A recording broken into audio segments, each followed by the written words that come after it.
So welcome everyone. It's really a pleasure to be here to talk with you all about adolescents and ITP. And this is a shared talk between myself, Cindy Neunert, and Dr. Rachel Grace.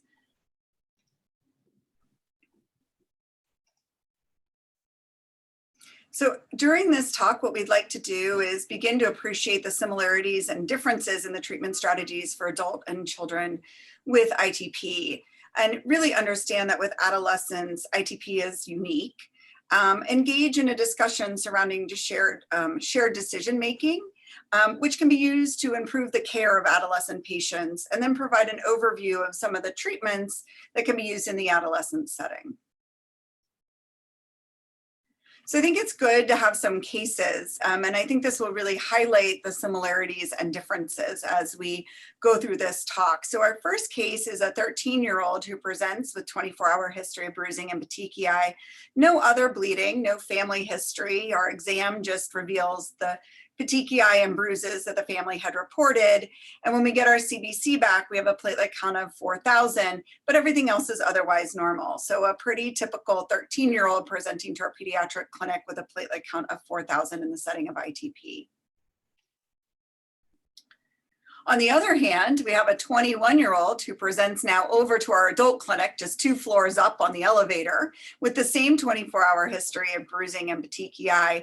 No other history of concern, very similar physical exam of petechiae and bruises. When we do that platelet count, we end up with a platelet count of 10,000 in the setting of adult ITP in our adult clinic. So let's talk about how these 2 patients would be treated. So first-line treatment for pediatrics, this is based on the ASH guidelines. There is a suggestion that in children with newly diagnosed ITP and no or minor bleeding, so like our case, that there was a suggestion for observation rather than corticosteroids, and actually a recommendation against, or a recommendation for observation rather than either IVIG or anti-D. And this was really felt because children with no or minor bleeding are very unlikely to develop more significant bleeding, and yet the side effects known of corticosteroids as well as IVIG and anti-D are not to be minimalized. But now let's take a look at adults. So slightly different, and this was in adults with newly diagnosed ITP and a platelet count less than 30,000 who are asymptomatic or minor bleeding. So again, our second case was just this scenario. The panel suggests corticosteroids rather than management with observation. And a key difference here is what's highlighted in red, which is the inclusion of a platelet count threshold. So here we have our 2 cases side by side showing our age, our platelet count, the symptoms. And then if we look at the bottom, we see that we would end up in very different places. So again, one got off, at least in my center, one got off on the 7th floor elevator and one got off on the 10th floor elevator. And let's see now if we can just sort of show this main difference. And what you can see is really the main difference here is the age of the patient.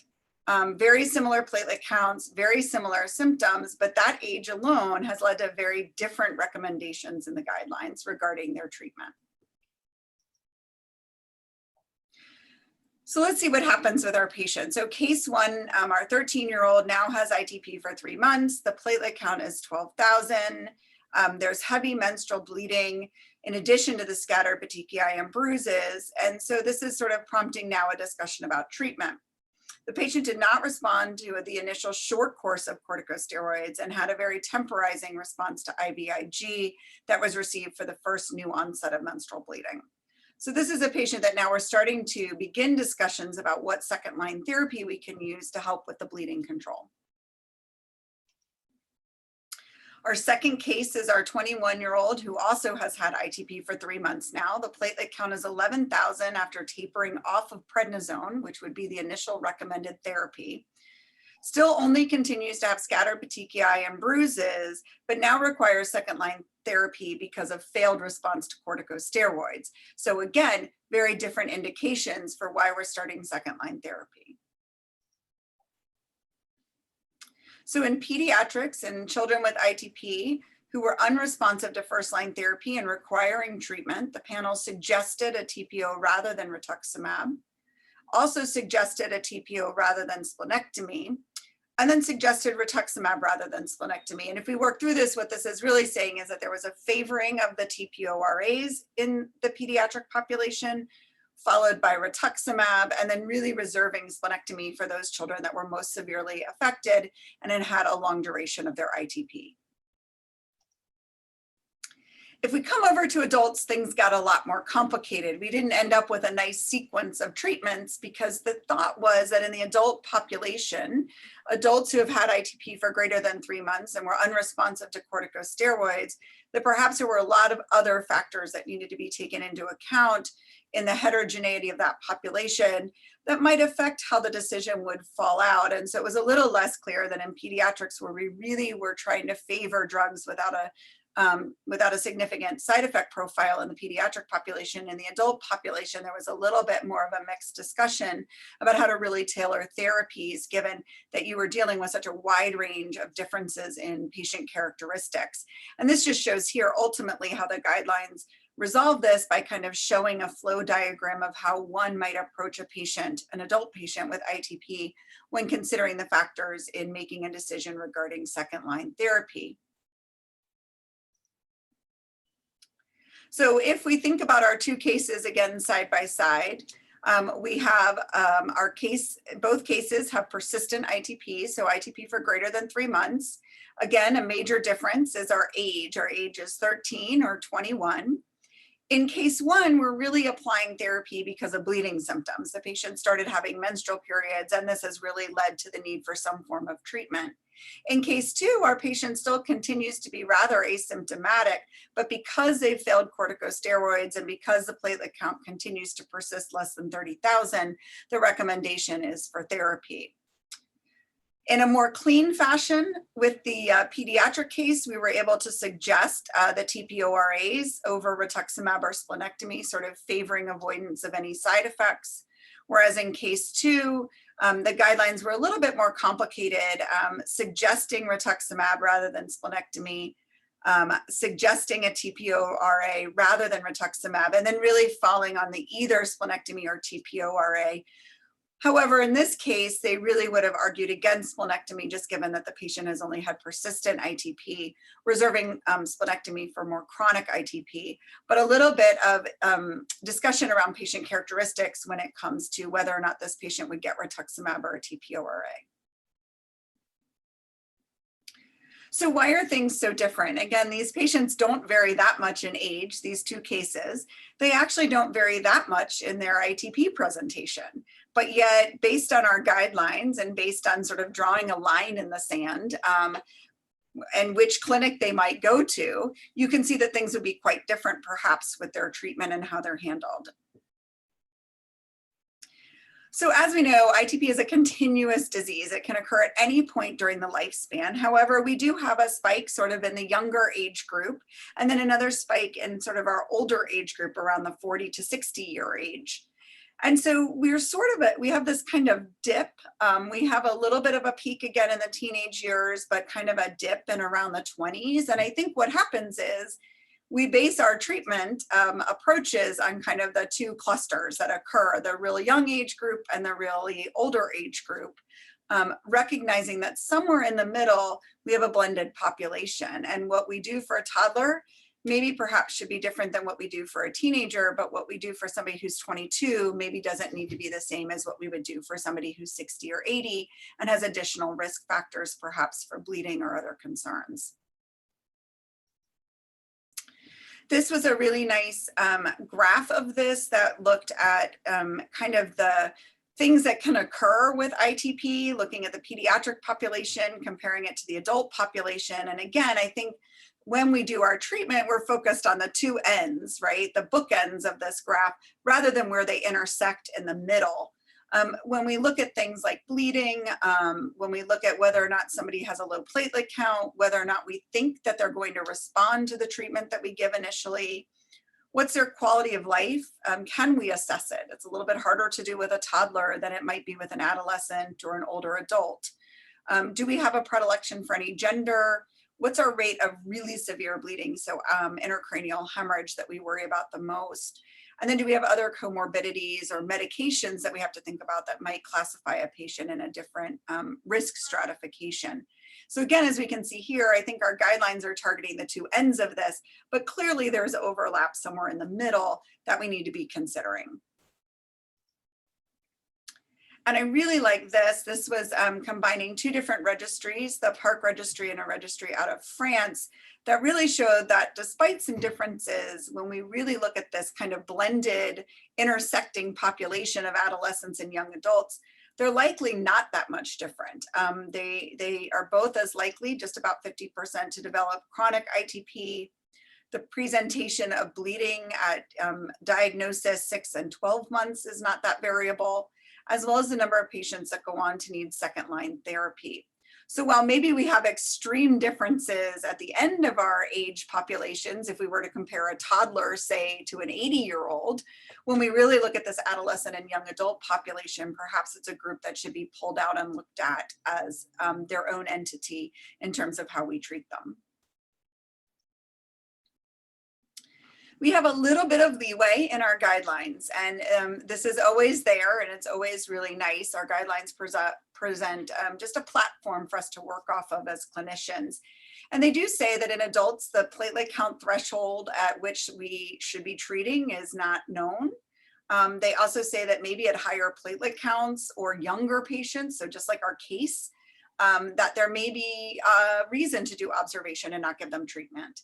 And again, looking at additional comorbidities, which younger children are less likely to have. And ultimately what we come down to, particularly with second line therapy, but I think it could probably be applied in this population in initial therapy, is individualized treatment, really engaging patients in education and shared decision-making. And now I'm going to hand off to Dr. Grace, who's going to really talk about why this is so important in the adolescent population and how this can be achieved. Great, thanks so much. So what do you need to know to participate in shared decision-making? Firstly, I just want to highlight the excellent toolkit that the ITP Support Association has created and posted on their website. The tool is available to help support adults in shared decision-making, but I think this tool very much applies to the adolescent and the young adult population as well. And I think one of the most important aspects of shared decision-making is really thinking about your ITP, your priorities, your preferences going into your appointment with your hematologist to really have thought through what you want and bring that to the appointment and the discussion around treatment. And some of these questions highlight the things that you might want to think about before you get to that visit. And that includes, what are your ITP related symptoms? Which ones are the most problematic for you? What activities do you do now or did you do before you had ITP? And what do you want to keep doing? And how important is it for you to keep doing those activities? What worries do you have about ITP and its treatment? And how severe are those worries? Do they keep you up at night? Do they keep you from doing the things that you want to do? And then, of course, what matters to you about specific aspects of individual treatments? And that can include things like frequency. Do you need to take it every day? Do you take it once a week? Do you take it a few times and then you don't have to take it for a while? What's the mode of administration? Are you going to have to take it IV? Is it subcutaneous under the skin? Do you take it by mouth? Is it more than once a day by mouth? And then the type and frequency of monitoring. How much are you going to have to get lab tests drawn, and how much testing is there to be done? And then thinking about short-term side effects and long-term potential side effects, and what is worrisome, what is important for you about treatments in terms of side effects. And I think by thinking through these things before you get to the appointment, and having even a written list at the appointment, you'll be able to really engage with your hematologist about the decision making. And so much about the treatment that you pick or deciding about whether to use a treatment really comes from patient preferences. Your hematologist will really appreciate having your voice as part of that discussion. Another important consideration for the adolescent with ITP is when and how to transition care from a pediatric to an adult hematologist. And as Dr. Neunert highlighted, transition can be challenging because there are really big practice differences sometimes between pediatric and adult hematologists in terms of management strategies. And so in somebody who's had ITP for a while, it's important to understand the transition policy once you get to a certain age point. So around the age of 12, It's important for a patient and their family to understand around the age that it's expected that a person would transition to an adult provider.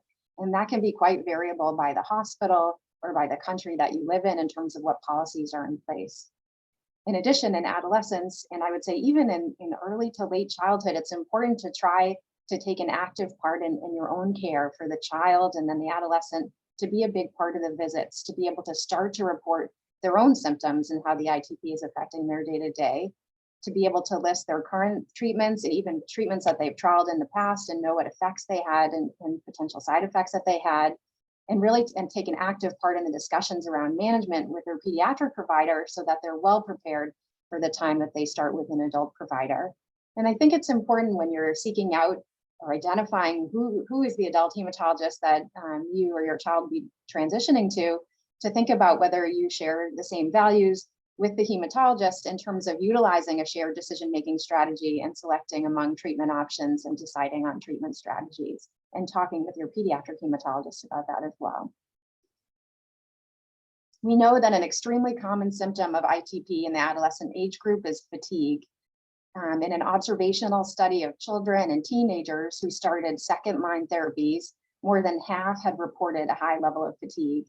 And studies consistently show that fatigue may be at its worst early in the ITP diagnosis, early in the ITP course, and that fatigue also doesn't necessarily correlate with bleeding symptoms.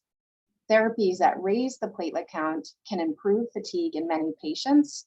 And I think this is important for several reasons. And one is that therapy, or which therapies improve fatigue, may help us understand more about fatigue, which is really not well understood in ITP in terms of what's causing that fatigue, and knowing if one treatment strategy works better than another, it may help us to understand where fatigue comes from in ITP.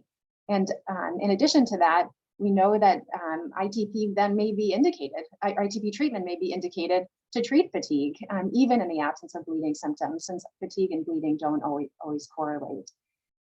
And so we know that individuals need to speak up about fatigue, that hematologists may not actively ask you or your child about fatigue, and it's important to report on this so that it can be addressed as part of the visit and also as part of treatment strategies.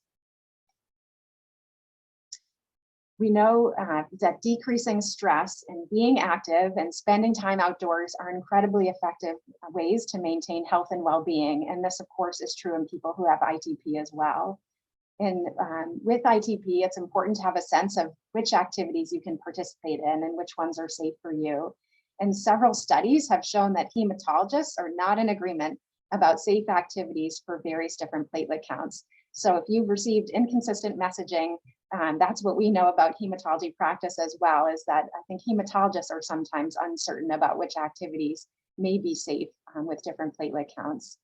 And what I've shown here, that there are groups of sports that are probably safe for everybody, and that there are sports that are probably dangerous for everybody. And then there's all the rest of the sports, which is the most of them. So we know sports that are safe for everybody are things like going for a walk, or a casual hike, going swimming, playing singles tennis. And sports that are potentially dangerous for anyone, well, hang gliding, American tackle football, ski racing. And then, of course, there's all the other sports. And those are things like football, basketball, baseball, and other activities as well. And I would say that if you're playing a sport or participating in a sport, and it's really important to you, you have to share that with your hematologist. At a visit, the hematologist won't know about what you like to participate in and how much of a priority it is for you. And I always say to my patients that I don't know how ITP affects their everyday life unless they tell me, and I don't know what their priorities are for sports unless they tell me, especially if somebody's a new patient to the practice. And so it's critically important for your hematologist to know if you have activity restrictions, or you're not doing something you used to do, if you're unable to spend time with your friends because you can't play the sports, you're not on the teams that you used to be on. And if you're starting to feel depressed because you're out of a certain sport and you're out of activities and you're not spending time with friends the way that you used to, your hematologist absolutely needs to know those things to know how best to manage your ITP. And there's just no underestimating the social implications of having ITP and how much of an impact this has on children and adolescents. There are so many aspects of ITP that all of you could tell us more than we could tell you. But of course, there's looking different, having petechiae, having bruising, maybe not wanting to wear certain clothes because it shows those things, missing school or activities for appointments or because of low platelet counts, feeling worried or anxious because you have a low platelet count and not sure if you're going to develop a new symptom. And all of these factor into our treatment approach and thinking about treatment for ITP, and having your hematologist being aware of these impacts on your everyday is so imperative for how you receive care and optimize your well-being. And of course, with the social implications, there's mental health implications of having ITP at any age. And so it's just so important to let someone you trust know if you're having trouble coping with having a low platelet count and any restrictions and the way that it's impacting you. You need to make a plan with your family and your provider. How are you going to address your mental health needs? That's of course a priority. And there's the need to make a plan with your family and provider too about the appropriate way to treat your ITP. That as Dr. Neunert was pointing out, it's not all about bleeding. It's the way that the ITP affects everybody's everyday life and making decision makings about that. And so that everybody's well-being is better despite having ITP. And then of course, having your family and your hematologist provide information to your school, to your coaches, to the people that you're around so they understand it better, so that you're able to participate as much as possible in all the things that you want to be a part of. And of course, ITP and menstruation is an important adolescent issue. Just as Dr. Neunert highlighted in one of the cases, the time that a young woman starts menstruating can be the first time that they experience significant bleeding symptoms related to having ITP. It can be that somebody has very few symptoms or only skin symptoms, and suddenly they start to menstruate and have severe heavy menstrual bleeding. And so this is an important thing to talk about before somebody starts menstruating, so that they can understand, of course, what's normal, so they can recognize if there's heavy menstrual bleeding. And we know heavy menstrual bleeding can affect an individual's everyday quality of life, ability to do activities in school, can lead to iron deficiency from excessive bleeding and anemia with symptoms related to that. And of course, if there's really a lot of bleeding, this can lead to a need for a blood transfusion as well. So it's important to discuss with your healthcare provider the details of your menstrual periods while you have ITP, especially if your platelet count is low, so that your hematologist can make sure that it's normal, because of course it's hard to know if it's normal, if it's just normal for you. There are different management strategies for how we address heavy menstrual bleeding, and they're both hematologic approaches and gynecologic approaches. And sometimes for people, having what we call a multidisciplinary approach is a way to address the symptoms best, where somebody may have two different providers who are helping to manage the symptom. So our hematologic approaches, of course, can be therapies that raise the platelet count. We also have medicines, antifibrinolytics, that help a clot to form and stay together once it's formed to help with decreased flow while someone has their menses. And then there are gynecologic approaches as well. There's hormonal regulation, as well as the use of intrauterine devices. So it's important to bring up this issue, to check in with your hematologist regularly about your menstrual bleeding, and if it's a significant symptom, to have a strategic approach, sometimes with multiple providers, to help address this best. And just in thinking about treatment options in adolescents, in addition to the options that are a part of the guidelines that Dr. Neunert was highlighting earlier, there are medication options that are always changing over time, and there are medication options that don't have enough data to be a part of the guidelines. So there really are a long list of potential treatments for ITP. Some of those treatments are only available to adults, to people who are 18 years of age and older. And so it's important to be aware of those for adolescents who are 16, 17, and right on the verge of being able to have these medications that may be only open to them once they turn 18. In addition to that, there's research studies which that apply to kind of the mid to older adolescent age group and then above. So it's important to talk to your hematologist about once you turn perhaps 12, if there are additional research studies or trials that might be an option for you. If you are a teenager and participating in research or considering research, you are part of that decision making. That's in that shared decision making model about whether you want to participate and would need to provide your assent to be a part of that research study. And so I would just encourage everyone to continue to ask your hematologist, what are the new treatments that are available in ITP, or any of those options for me? Are there research studies that might be options for me as well? So in summary, we've talked a lot today about how adolescents with ITP represent a unique group of patients with important concepts to keep in mind and things to think about in advance of your visits with your hematologist. Guidelines for both adult and pediatric patients address, as Dr. Neunert was saying, the two ends of the spectrum probably quite well, but may fail to address the middle of the age population and the adolescent and young adult age groups. And shared decision-making is critical for care that it really addresses your preferences and your needs. And we wanted to highlight too that a thoughtful transition from pediatric to adult care is important and will help improve your care as you move on to adulthood. Thanks very much for your attention, and we look forward to question and answers.